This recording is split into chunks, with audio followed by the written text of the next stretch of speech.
नमस्कार दोस्तों। पिछली कक्षा में हमने विटेकर द्वारा सुझाए गए 5 जगत वर्गीकरण के विषय में पढ़ लिया है। इस क्लास में हम लाइकेन तथा अकोशिकीय जीवों जैसे वायरस, वायरॉइड और प्रियन के बारे में पढ़ेंगे। इनका उल्लेख 5 जगत जीवों के वर्गीकरण में नहीं किया गया है। इनका संक्षिप्त परिचय हम पढ़ते हैं। कभी न कभी क्या होता है कि हम किसी न किसी रोग से ग्रसित होते हैं। अक्सर हमें जुखाम, खांसी, फ्लू आदि होता रहता है। इनका कारण होता है वायरस। वायरस का नाम जो वर्गीकरण है, वायरस जो है वो वर्गीकरण पद्धति में नहीं दिखाया गया है, बताया गया है। इसे हम यहाँ पर समझते हैं, इसे एक अलग से रखा गया है।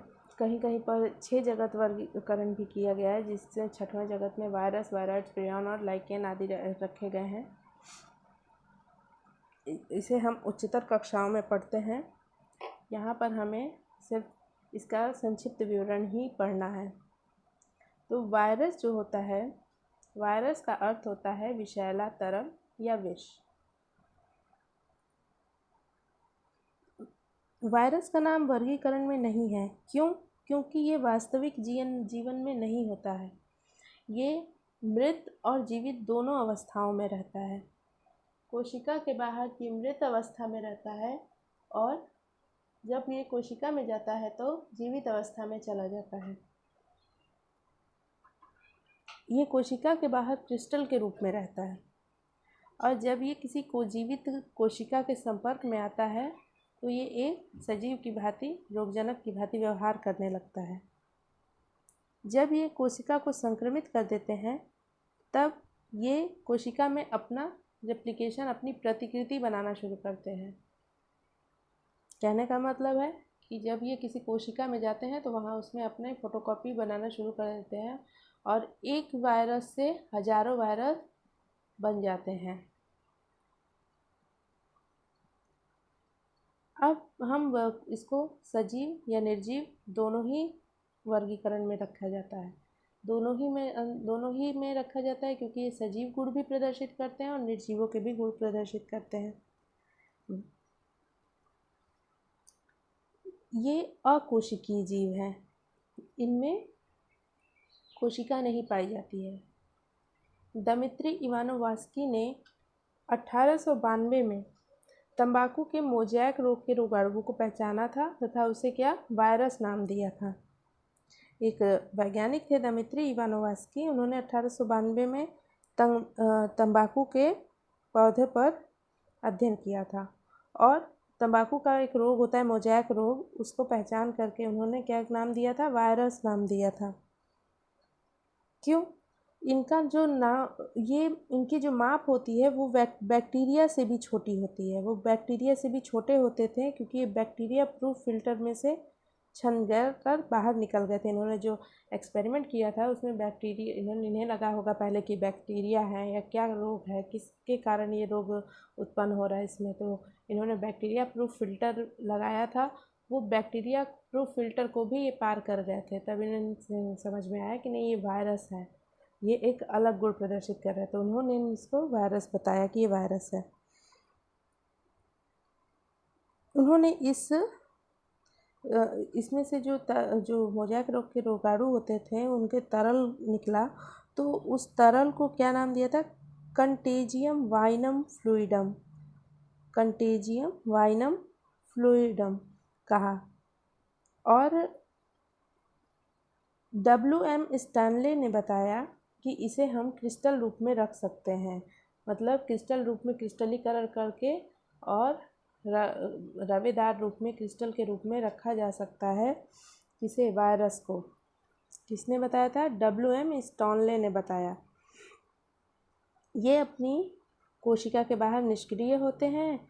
ये अविकल्पी परजीवी हैं। इसका मतलब है कि कोशिका के बाहर निष्क्रिय रूप में रहेंगे और जब इन्हें विकल्प मिलेगा कोई, तो यानी कोशिका जीवित मिलेगी तो ये सजीव की भांति व्यवहार करेंगे।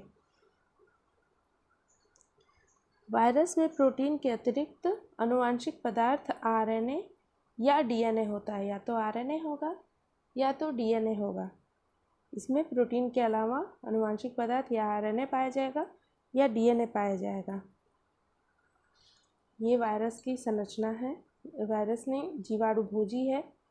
ये बैक्टीरियोफेज है। बैक्टीरिया को में घुस करके बैक्टीरिया को संक्रमित कर देता है और उसको खा जाता है और उसमें अपना रेप्लिकेशन करने लगता है और उसका जो डीएनए या आरएनए जो उसमें पाया जाता है उससे अपना आनुवंशिक पदार्थ बना लेता है। वायरस में प्रोटीन के अतिरिक्त आनुवंशिक पदार्थ आरएनए या डीएनए पाया जाता है। किसी भी वायरस में आरएनए और डीएनए दोनों नहीं होगा, सिर्फ एक होगा। या तो डीएनए होगा या आरएनए होगा। सभी पादप वायरस में एक लड़ी वाला आरएनए होता है और जंतु वायरस में दोहरी लड़ी वाला आरएनए अथवा डीएनए होता है। जो भी पादप प्लांट में क्या होगा, प्लांट वायरस में एक सिंगल स्ट्रेन वाला एक लड़ी वाला आरएनए होगा और एनिमल वायरस में क्या होगा, एनिमल वायरस में दोहरी लड़ी वाला double strain, single strain RNA, इसे समझ लीजिए सिंगल स्ट्रेन आरएनए। और एनिमल वायरस में डबल स्ट्रेन आरएनए होगा या डीएनए होगा। या तो आरएनए होगा या डीएनए होगा। जिसमें प्लांट वायरस में सिंगल स्ट्रेन आरएनए पाया जाएगा, इसमें डीएनए नहीं। लेकिन एनिमल वायरस में डीएनए भी हो सकता है, आरएनए भी हो सकता है, डबल स्ट्रेन होगा। बैक्टीरियल वायरस अथवा जीवाणुभोजी में क्या होता है, प्रायः डबल स्ट्रेन वाले डीएनए वायरस होते हैं। इसमें क्या होता है, ये डबल स्ट्रेन डीएनए वायरस होते हैं। प्रोटीन के आवरण को कैप्सिड कहते हैं। इसमें एक प्रोटीन का आवरण ये बना हुआ है, इसे कैप्सिड कहेंगे। और छोटी छोटी पेटी कोशिक इकाइयाँ होती हैं जिसे कैप्सोमियर कहते हैं। ये इनसे मिलकर बना होता है। कैप्सिड न्यूक्लिक एसिड को संरक्षित करता है। ये पेटिकांश कुंडलिनी अथवा बहुफलक ज्यामितीय रूप में लगे रहते हैं। ये ज्यामिति के रूप में लगे होते हैं और ये कुंडलिनी के रूप में होते हैं। इसमें कैप्सिड इसको कहा जाता है और इसको कैप्सोमियर कहा जाता है। मनुष्य में जो वायरस के कारण मम्प्स, चेचक, हर्पीज, इन्फ्लुएंजा नाम के रोग हो जाता है। एड्स भी जो है एड्स वायरस के कारण होता है। और पौधों में मोज़ैक बनता है, पत्तियों के मुड़ना, संकुचन होना, पीला होना, शीरा जो होती है, अक्सर देखा होगा कि पौधे में जो एक पत्ती है तो पीली पड़ गई, उसमें हरी हरी शीराएँ दिखने लगी हैं, तो शीरा की स्पष्टता, बौना होना, अवरुद्ध होना, वृद्धि रुक जाना क्या होता है, वायरस के कारण होता है। अब हम समझते हैं वायरॉइड क्या होते हैं। वायरॉइड में प्रोटीन आवरण तथा आरएनए का अभाव होता है। ये वायरस से भी छोटे होते हैं। सन 1971 में टीओ डायनर नाम के वैज्ञानिक ने, किसने, टीओ डायनर ने एक नया संक्रामक कारक खोजा जो वायरस से भी छोटा था। किस सन में, 1971 में टीओ डायनर नाम के वैज्ञानिक ने एक संक्रामक कारक खोजा जो क्या था, वायरस से भी छोटा था, जिसके कारण क्या होता था, पोटैटो स्पिंडल ट्यूबर नामक रोग हो जाता था। पोटैटो स्पिंडल ट्यूमर नाम का रोग हो जाता था। उसे उन्होंने क्या नाम दिया, वायरॉइड नाम दिया। वायरॉइडों में आरएनए तथा प्रोटीन आवरण, जो कि इसमें जो प्रोटीन आवरण, वायरस में जो प्रोटीन आवरण और अस्तर पाए जाते हैं वो वायरॉइड्स में नहीं पाए जाते हैं। इनमें वायरॉइड में जो आरएनए का, अगर आरएनए पाया जाता है तो उसका आणविक भार बहुत ही कम होता है। तो ये वायरस से भी छोटे होते हैं। इसे 1971 में टीओ डाइनर नाम के वैज्ञानिक ने खोजा था। पोटैटो स्पिंडल ट्यूमर नाम के रोग में खोजा था। इनमें प्रोटीन आवरण तथा आरएनए का अभाव होता है। प्रियॉन्स क्या होते हैं? प्रियॉन्स वायरस के आकार के असामान्य रूप से फोल्ड प्रोटीन वाले संक्रामक न्यूरोलॉजिकल बीमारियों के कारक होते हैं। प्रियॉन्स आधुनिक चिकित्सा में कुछ संक्रामक न्यूरोलॉजिकल बीमारियां असामान्य रूप से फोल्ड प्रोटीन वाले कारक द्वारा प्रेषित पाई जा गई हैं। प्रेषित मतलब जो कि वाहक हैं। प्रियॉन्स क्या होते हैं? वायरस के आकार के ही होते हैं, लेकिन थोड़ा असामान्य रूप से मुड़े हुए होते हैं, फोल्ड होते हैं। इनमें प्रोटीन फोल्ड होता है। तो ये क्या करते हैं? न्यूरोलॉजिकल बीमारियों को उत्पन्न करते हैं। इसी कारकों को प्रियॉन्स कहा गया।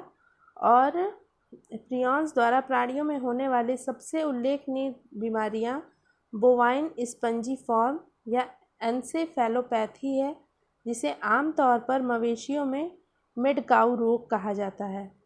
मनुष्यों में इसका प्रकार सीआर जैकब रोग होता है।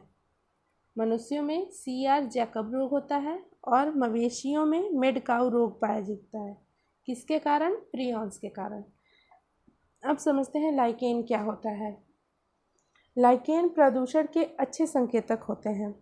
ये शैवाल तथा कवक दोनों के साथ रहते हैं।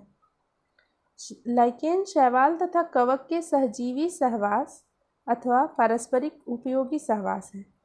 शैवाल घटक को शैवालांश तथा कवक के घटक को माइक्रोवायंट या कवकांश कहते हैं, जो क्रमशः स्वपोषी और परपोषी होते हैं। कहने का मतलब है कि जो लाइकेन का जो पार्ट शैवाल के साथ रहता है वो स्वपोषी होता है,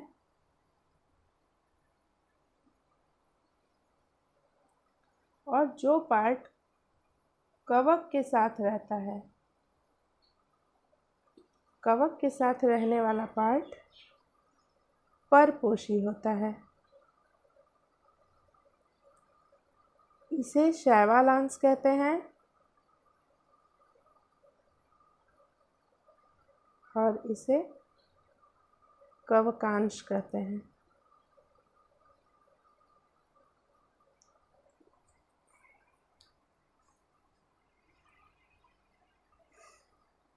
जो शैवाल होता है वो कवक के लिए भोजन को संश्लेषित करता है, और जो कवक होता है वो शैवाल को आश्रय देता है, खनिज एवं जल का अवशोषण करता है। तो ये कहा जाए तो एक दूसरे की हेल्प करते हैं। इसे ही सहजीविता कहते हैं, जो एक दूसरे की हेल्प करते हैं। इनका सहजीवीवास या सहवास इतना घनिष्ठ होता है कि प्रकृति में लाइकेन को अगर देख लें तो यह अनुमान लगाना असंभव है कि इसमें दो भिन्न जीव हैं। लाइकेन प्रदूषण के अच्छे संकेतक हैं। कैसे? ये प्रदूषित क्षेत्रों में नहीं उगते हैं। लाइकेन प्रदूषित क्षेत्रों में नहीं उगते हैं। तो बच्चों, आज जीवों का वर्गीकरण अध्याय 2 कंप्लीट होता है, और हमने इस अध्याय में 5 जगत वर्गीकरण को अच्छे से पढ़ा। वायरस, वायरॉइड और प्रियॉन्स और लाइकेन के विषय में पढ़ा।